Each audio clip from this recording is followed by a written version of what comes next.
నమస్తే, welcome to our channel. నేను మీ సిరి. జగన్ టీంకి పైసా వసూలు 7 రోజులలో 700 కోట్ల రూపాయలు. సో ఈ అంశాన్ని మనకి వివరించడానికి మనతో పాటు ఉన్నారు ప్రముఖ senior political analyst Adusumilli Srinivasarao గారు. నమస్కారం సార్. నమస్కారం సార్, ఇప్పుడు చూస్తుంటే మన జగన్ టీంలో పైసా వసూలు జరుగుతున్నట్టు మనకి వార్తలు వస్తున్నాయి. అసలు దీన్ని ఎలా చూడాలి సార్?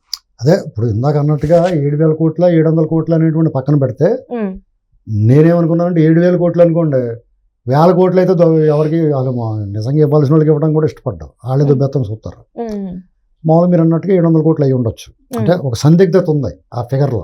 మొత్తం మీద ఎంతో కొంత ఫిగరు వాళ్ళకి కావాల్సిన కాంట్రాక్టర్లకి వాళ్ళకి బిల్లులు చేసి పెట్టారు. ఎందుకంటే ఎవరైతే అందరికీ చేయలేదు, ఎవడైతే తిరిగి ఖర్చు పెడతాడు అనుకున్నాడో, తిరిగి వాళ్ళ క్యాండిడేట్లకి ఖర్చు పెడతారు, మళ్ళీ వాళ్ళు మనకు పనికొస్తారు, ఈ డబ్బు మనకు ఉపయోగపడుతుంది అనుకున్న వాళ్ళకి రిలీజ్ చేసి మళ్ళీ ఆ డబ్బు వాళ్ళకి ఈ ఎన్నికల ఖర్చు కింద వాడతారన్నమాట. ఇది వాళ్ళ ఉద్దేశం. ఇప్పుడు ఇంకా 10 ఏళ్ళ నుంచి బిల్లులు రాకుండా అలో లక్ష్మణ అంటా చూస్తున్నారు.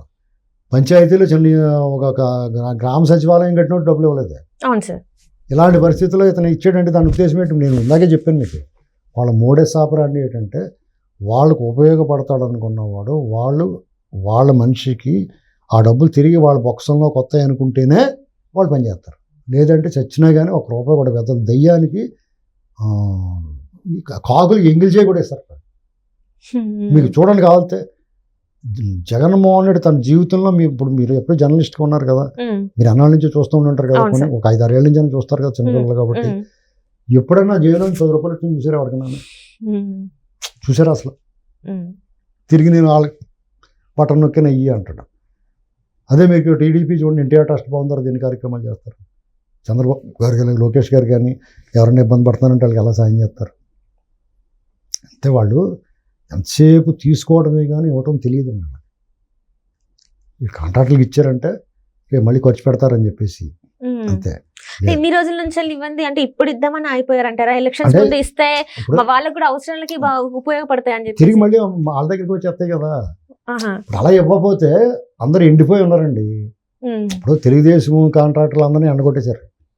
తెలుగుదేశం కాంట్రాక్టర్లు కూడా కాదు, తెలుగుదేశం హయాంలో పనిచేసిన వాళ్ళు డబ్బులన్నీ ఎగ్గొట్టేశారు. అది వాళ్ళు వైసీపీ వాళ్ళు కూడా ఉన్నారు.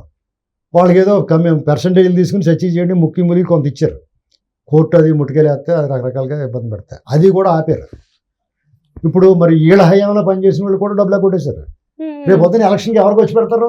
ఇప్పుడు అంతా క్యాండిడేట్కి వచ్చి పెట్టదు కదండి. ఇప్పుడు సపోజ్ ఒక గ్రామంలో ఉంటాడు పెద్ద మనిషి, ఆ ఎమ్మెల్యే క్యాండిడేట్ 10 లక్షలకు వచ్చి పెడితే ఆ గ్రామంలో ఉన్న లీడర్కి 1 లక్ష వదులుతుంది. అవును సార్. మరి ఆడి ఎండిపోతే అక్కడి నుంచి తెస్తాడు. అంటే ఇక్కడ పైగా ఇంకోటి ఏంటంటే వీళ్ళు ఎలక్షన్ కోసం అని నిధులు విడుదల చేత దొబ్బేస్తారు. అవును సార్. ఈ బిల్లులు రిలీజ్ చేయలేదు అనుకోండి, రాని ఎప్పుడు దొరుకుతారా బాబు అని డబ్బులు రిలీజ్ చేయగానే ఎటు పారిపోతారు. మనం ఎప్పటి నుంచో చెప్తున్నాం, వీళ్ళు కాసుకుని కూర్చున్నారు, ఎప్పుడు డబ్బులు రిలీజ్ చేస్తాడా అప్పుడు ఈ డబ్బులు దొబ్బేస్తాక చూస్తున్నారు. వాళ్ళ లీడర్లే, బయట వాళ్ళు కూడా కాదు, ప్రజలుగా పంచక ముందే దొబ్బేస్తారు డబ్బులు. ఇవన్నీ వదిలించుకోవడానికి కొంత రిలీజ్ చేయడం అన్నమాట. అంటే ఇంతకుముందు చూస్తున్నట్టయితే కొంతమంది ఆత్మహత్య కూడా చేసుకున్నారు చాలా మంది అని చెప్పేసి మనకు. మరి ఇప్పుడు ఇదంతా కూడా వాళ్ళ స్వలాభం కోసమే చేస్తున్నట్టు అనిపిస్తుంది. ఇప్పుడు వచ్చి స్వార్థపరులండి, వాళ్ళకి అతటోడు ఎలా పోతే వాళ్ళ అనవసరం.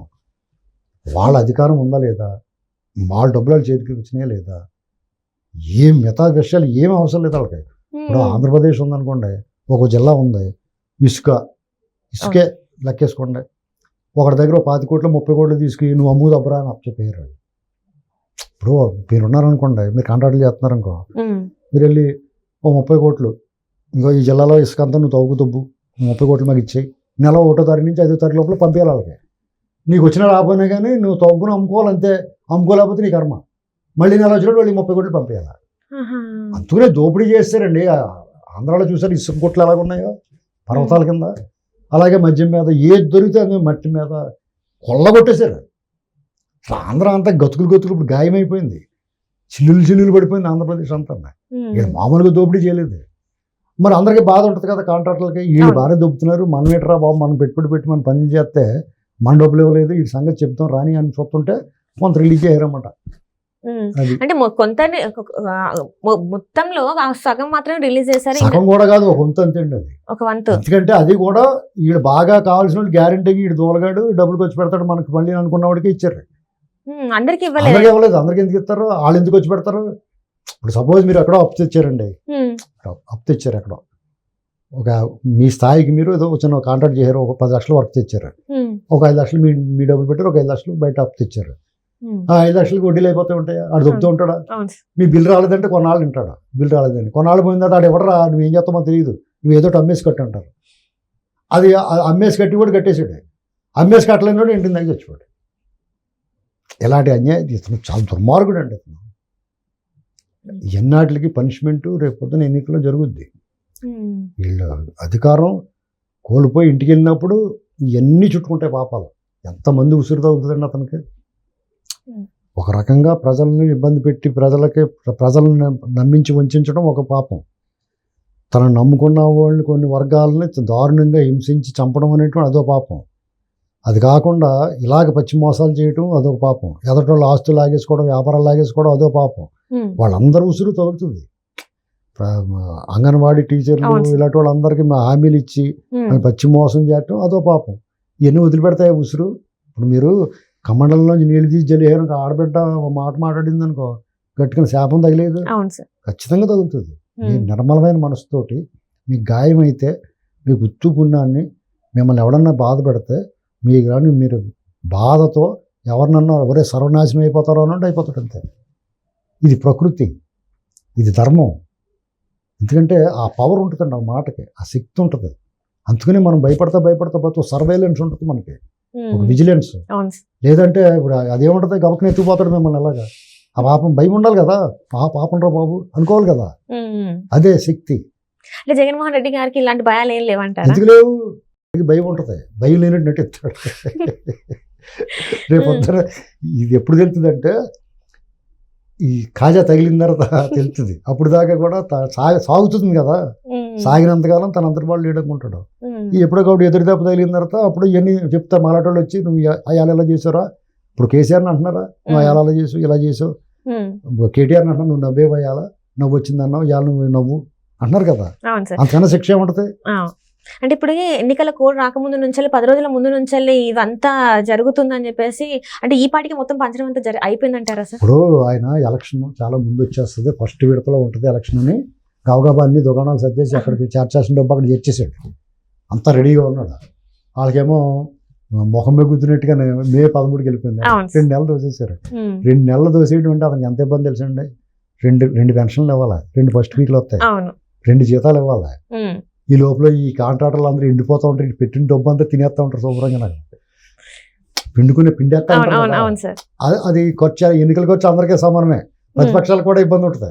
ఈ 2 నెలలు మేపాలంటే వీళ్ళకి వీళ్ళు ఇంకా ఎక్కువ మేపాలి. మీరు బాగా తిన్నారు కదా, అధికారంలో ఉన్నవాడికి ఇంకా ఎక్కువ టెన్షన్ ఉంటుంది. ఎందుకంటే పైకి వీళ్ళు బోళం దుబ్బేసారన్న చెడ్డ పేరు వచ్చింది కాబట్టి డెఫినెట్గా వాళ్ళ నుంచి ఎక్కువ లాగుతాం చూస్తారు. అంతా అతనికి ఏమండి, జగన్మోహన్ రెడ్డి గత ఎన్నికలు అన్నీ కలిసి వచ్చినాయండి.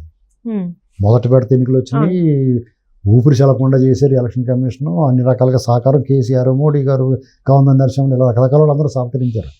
ఇప్పుడు అవన్నీ టిల్ట్ అయిపోయింది, రివర్స్ అయిపోయింది. బాబాయ్ మటర్ కేసు, కోడి కత్తి కేసు, పక్కన కేసీఆర్ గారు లేడు, మోడీ గారు ఏమో ఆ టైపుకి వెళ్ళిపోయాడు.